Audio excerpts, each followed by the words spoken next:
Hello mga idol, kamusta po kayo? So, pauwi na po si Kuya Nico. Pauwi na po. Kamusta naman kayo? Yan o.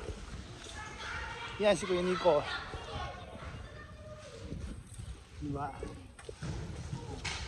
No filter.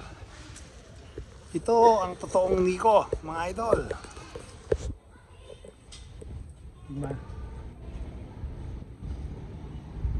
Shoutout po sa lahat ng mga OFW, sa mga manggagawang Pinoy.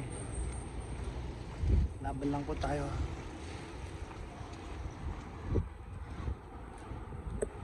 Hindi biro yung manirahan sa abroad, hindi biro yung mga pagsubok na pinagdadaanan ng mga Pinoy abroad. Yung iba hindi napupunta sa maganda, yung iba naman tama lang, yung iba naman sinuswerte. Yan. Dito sa Japan ay marami din akong pagsubok na dinaanan dito. Mga pagsubok na pinagdaanan na nalagpasan. Diyan yung nung una hindi ka marunong magsalita ng lingwahe nila at pangalawa yung kultura nila kasi yung mga Hapon, yung mga Japanese talagang karamihan dyan may mga pasaway din naman, kaya lang sa kanila kasi pag trabaho kaya nga ano sila workaholic. Pag ano yung pinagawa mo sa kanila gagawin nila at pag leader ka irerespeto ka nila ng leader, irerespeto ka nila.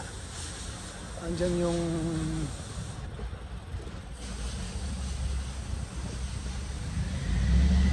paggalang nila kasi bata pa lang sila tinuturuan na silang gumalang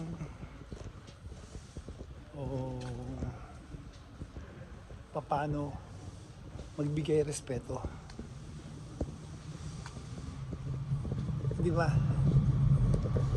Mga idol, kamusta naman tayo? Ito, tayo dito.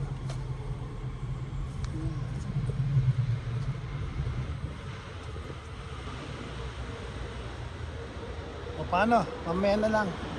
Ito, ganda ng bulaklak na ito. Sarap magtanim nito sa yung ganda. Di ba? Ang galing na ano. Tanim ka lang dyan. Ang galing mo. Ganda ng bulaklak na yan. Ang puti.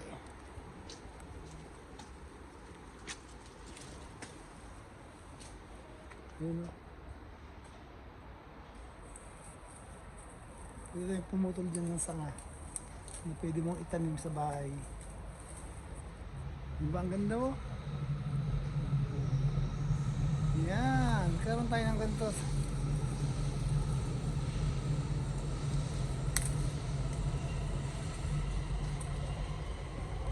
Yan. Ito tayo yan.